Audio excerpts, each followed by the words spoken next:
अस्सलामुअलैकुम अज़ीज़ तलबा, मैं शकील अहमद ऑनलाइन लेक्चर के साथ आपसे मुखातिब हूँ।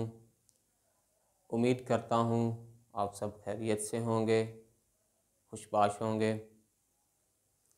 अज़ीज़ तलबा, आज हम साल नहम की तीसरी गज़ल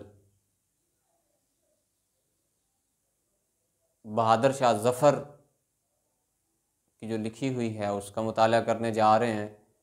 हस्बे मामूल हम सबसे पहले बहादुर शाह ज़फ़र का तारुफ़ देखेंगे, क्योंकि किसी भी शायर के हालात ज़िंदगी पढ़े बग़ैर आप उसकी तहरीर का, आप उसकी शायरी का मुताला सही तरह नहीं कर सकते, उसका मफ़हूम नहीं समझ सकते।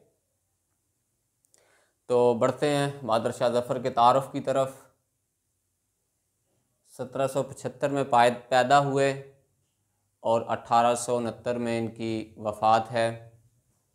ख़ानदान मुग़लिया के आखिरी ताजदार थे, आखिरी बादशाह, आखिरी हुक्मरान मुग़लिया ख़ानदान के। शायराना तबीयत पाई बचपन ही से, मिजाज में ये शामिल था कि आप बचपन से ही शेर कहने लगे। छोटी उम्र में थे, अंग्रेज़ों के हाथों जलावतन हुए, बड़े हुए। आपको हुकूमत उस वक्त दी गई जब मुग़लिया दौर का ज़वाल हो चुका था, बल्कि आखिरी सांसें ले रहा था मुग़लिया दौर। तो उसमें 1857 के जब हालात आए, गदर का वाक़या हुआ, जिसे जंग आज़ादी भी कहते हैं, तो अंग्रेज़ों ने आपको जलावतन कर दिया और रंगून, मौजूदा यंगून में ले गए और वहीं पे फिर आपकी वफ़ात हुई और आपको सुपुर्द खाक किया गया।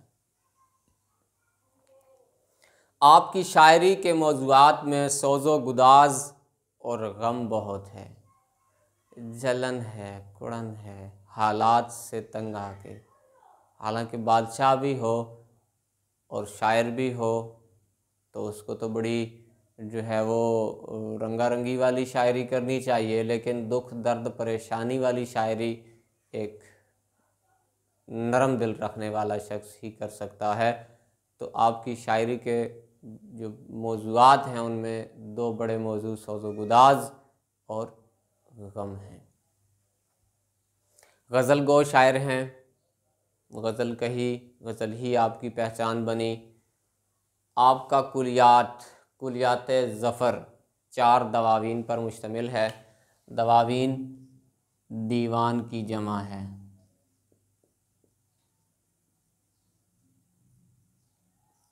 दवावीन आपके कुलियात में उर्दू के अलावा पंजाबी, यूपी, फ़ारसी के भी जो है वो ज़बान के भी रंग बड़े नुमायाँ हैं। एक दफ़ा MCQs आ गया था कि एक बहादुर शाह ज़फ़र ने उर्दू के अलावा किस ज़बान में शायरी की, तो वो पंजाबी था। तो ये ज़हन नशीन कर लें। ये था मुख्तसरन तारुफ़ शायर बहादुर शाह ज़फ़र का। मतले की तरफ बढ़ते हैं। मतला, जैसा कि आपको इल्म होना चाहिए कि गज़ल या कसीदे का पहला शेर जिसके दोनों मिसरे हम काफ़िया हों और हम रदीफ़ हों, तो हम काफ़िया और हम रदीफ़ दियार और नापायदार काफ़िया और में रदीफ़ है। शेर पढ़ते हैं। लगता नहीं है दिल मेरा उजड़े दियार में, उजड़े दियार, दश्त, घर, इलाका, मुल्क, अपना मुआशरा, अपनी हुकूमत का इलाका।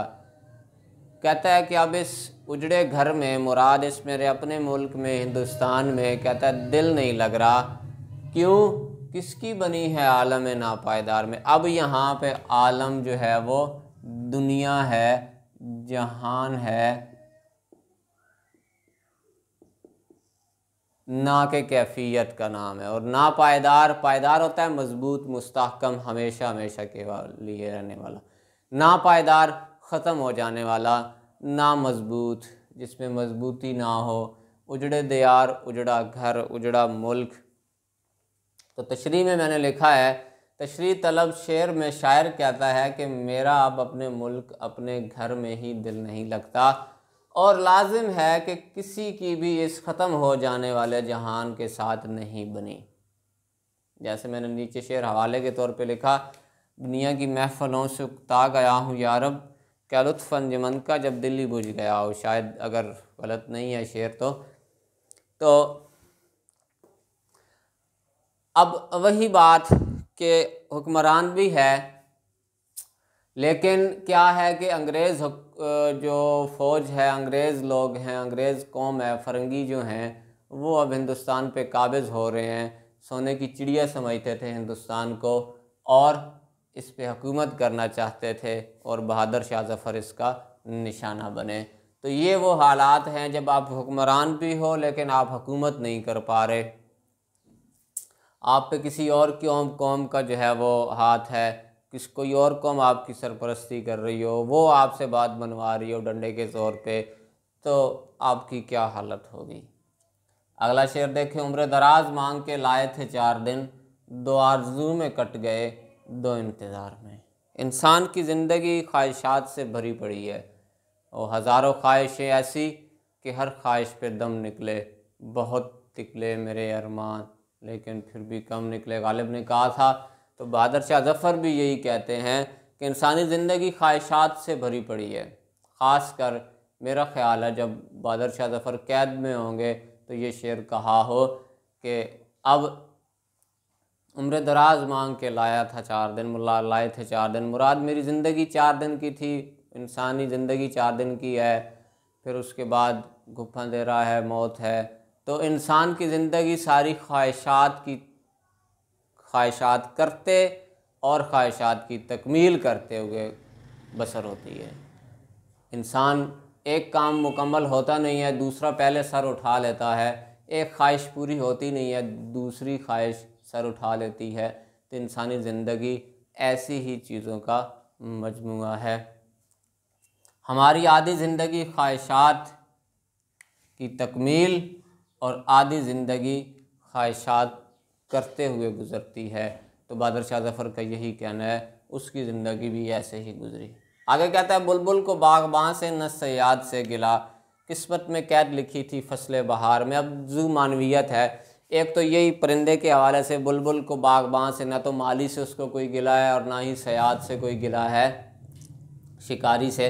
किस्मत में कैद लिखी थी फ़स्ल बहार में, उसने बहार के मौसम में कैद होना था, उसकी किस्मत में यही था, मुकद्दर में यही था।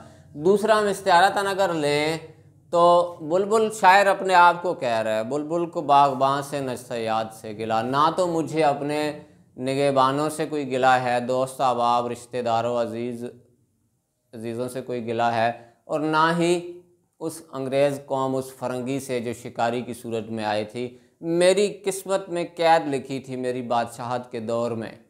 फ़स्ल बहार, फ़सल कहते हैं मौसम, बहार बहार का, फ़स्ल बहार बहार का मौसम। तो कहता है मेरी ज़िंदगी इतनी अच्छी हशाश बशाश थी, बादशाहत थी, सब कुछ था, लेकिन इसमें कैद लिखी पड़ी थी, मैंने कैद होना था, मुझे इससे किसी से कोई गिला नहीं है, किसी से कोई सरोकार नहीं, मेरे मुकद्दर में ही यही था। दूसरी बात कि परिंदे को अब किसी से क्या लेना देना, ना तो बागबान ना माली उसकी हिफाजत कर सका और ना शिकारी ने उस पर रहम किया, उसको पकड़ के ले गया और कैद कर दिया, और वह भी बहार के मौसम में। अजीज़ तलबा, ये था बहादुर शाह ज़फ़र की गज़ल का और उसकी बहादुर शाह ज़फ़र का तारुफ़ और अशार की तशरीह। मज़ीद अगले अशार के साथ इंशाअल्लाह दोबारा हाज़िर होंगे। तब तक के लिए अपना ख्याल रखें। अल्लाह हाफ़िज़।